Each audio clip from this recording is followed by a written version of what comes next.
3, a 17-year-old boy in San Diego made a bet with his friends. Stay awake for 11 days straight, break the world record. Win the science fair, day 1. He felt fine, day 4. He started seeing things that weren't there, day 7. He couldn't complete basic tasks. Day 11. Parts of his brain were shutting down while he was still awake. Stanford scientists watched it happen in real time. What they discovered was so dangerous, Guinness World Records banned anyone from ever trying it again. This is what happens when a human brain is forced to stay awake, and by the end of this video you will understand why you should never ever try this.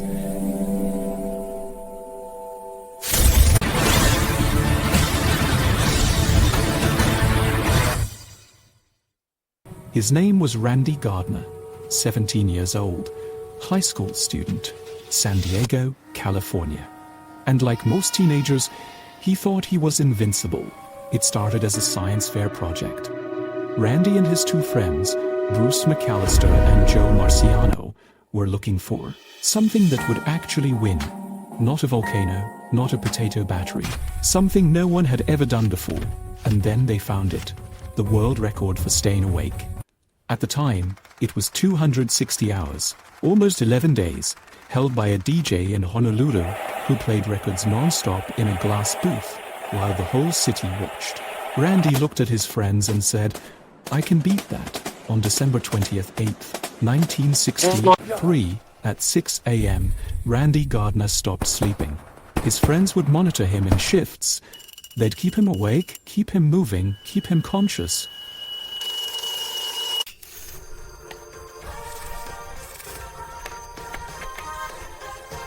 What they didn't know, a Stanford sleep researcher named Dr. William Dement was about to hear about this crazy experiment, and he was going to document every single detail of what happened next, because Randy Gardner was about to become the most sleep-deprived human being ever scientifically observed.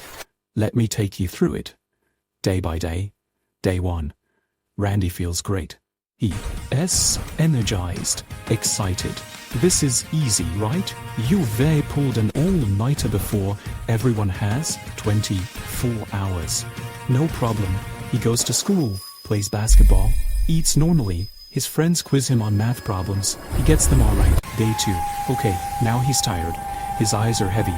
His body is begging him to sleep, but he pushes through. Cold showers, loud music, constant movement.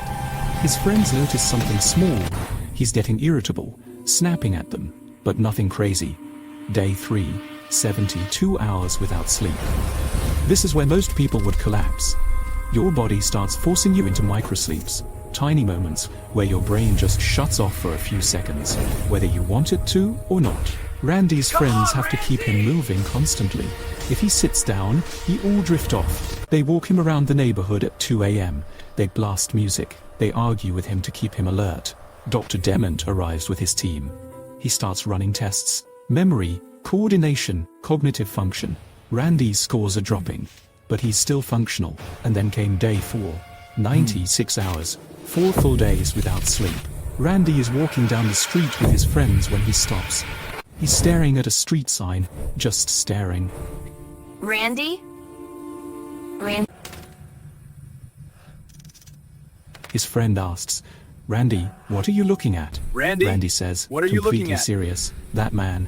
Why is he following us?" There is no man. It's a street That sign. man.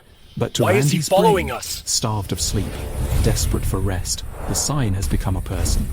A threatening Randy? presence. His first hallucination.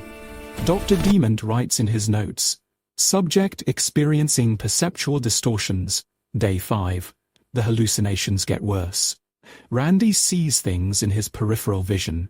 Shadows moving, objects that aren't there. His friends have to constantly reassure him, "No, Randy, that's not real, but here's what's terrifying." Randy knows they were not real, but he still sees them. His short-term memory is collapsing. He forgets conversations that happened 5 minutes ago. He starts a sentence and can't finish it because he's forgotten what he was saying. Day 6. Speech becomes difficult. He slurs his words. His thoughts are fragmented, scattered. He'll say something like, "I want the thing, you know, there," and then just stop. Blank stare. Dr. Dement tests his cognitive ability. Simple math problems. Randy, what's 100 minus 7?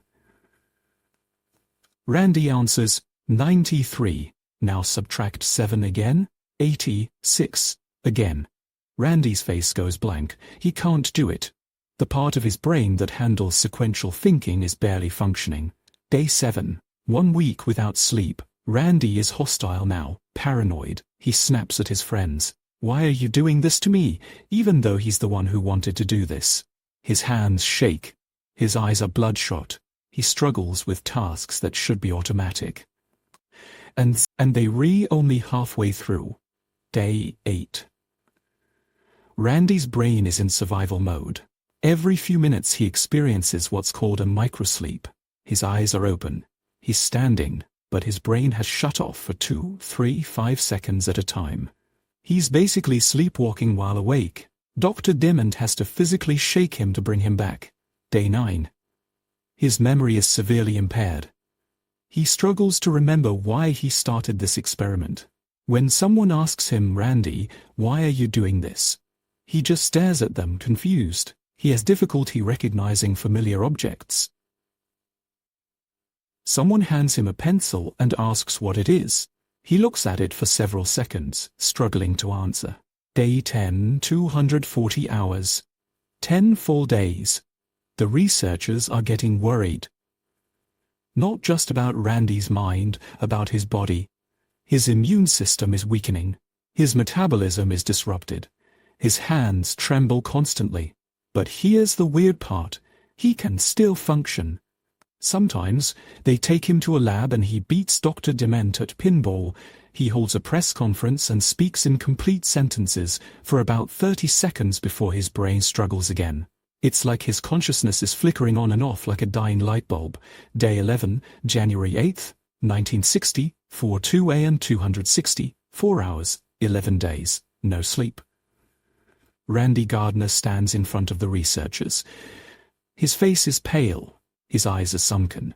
He's swaying slightly, like he might collapse at any second. Dr. Dement asks him questions. Randy tries to respond, but his words come out slurred, fragmented. He can barely form coherent thoughts, and then, finally, mercifully, they let him sleep. So what the hell was happening to Randy's brain? Let me explain. When you sleep, your brain does something critical. It clears out waste. There's a system called the glymphatic system. Think of it like a cleaning crew that only works at night. It flushes out toxic proteins that build up during the day. When you don't sleep, that waste accumulates in your neurons, in your synapses, and your brain starts to malfunction. Here's what was happening to Randy. Days 1 through 3, his prefrontal cortex, the part that handles decision, making and focus, starts to slow down. That's why he got irritable. Days 4 through 6, his visual cortex starts misfiring. That's the hallucinations. His brain is so desperate for sleep, it's creating dream images while he's awake. Days 7 through 9, his hippocampus, the memory center, is barely functioning. He can't form new memories properly. He can't retrieve old ones easily. Days 10 through 11, his entire brain is running on fumes. Parts of it are literally entering sleep mode while he's still conscious. And here's the concerning part. Research on extreme sleep deprivation shows it can cause serious harm. Studies on animals show that prolonged total sleep deprivation can be fatal. The body's systems start breaking down. The immune system fails. Neurological damage can occur. Randy Gardner made it 260, 4 hours. But scientists were genuinely worried about what might happen if he continued. On January 8, 1964, at 2:40 a.m., Randy Gardner finally went to sleep. He slept for 14 hours and 40 minutes. When he woke up, he was essentially back to normal. His memory returned. The hallucinations stopped. His cognitive function recovered. Dr. Dement ran follow-up tests. No detectable permanent brain damage, no lasting psychological effects from the experiment itself. Randy Gardner had done the impossible. He pushed the human brain to its absolute limit and survived. He broke the world record. He won the science fair. He became famous. But here's what happened next. Other people heard about Randy's experiment, and they wanted to break his record. Some of them experienced serious health consequences. The risks were real, And so, Guinness World Records made a decision. They officially removed the category for staying awake. Too dangerous. Too many people were risking their health trying to replicate what Randy did. Randy Gardner is still alive today. He's in his 70s now, and when journalists asked him about the experiment, he's clear. I was young. I wouldn't recommend anyone try this, because even though he recovered, the risks are very real. Now you're probably thinking, okay, but I'm not staying awake for 11 days, I'm fine, are you?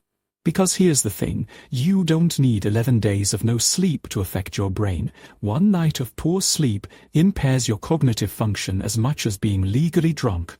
Chronic sleep deprivation, getting 5 to 6 hours a night instead of 7 to 9, has been linked to increased risk of Alzheimer's, heart disease, depression, and reduced lifespan. Your brain needs sleep, not wants, needs.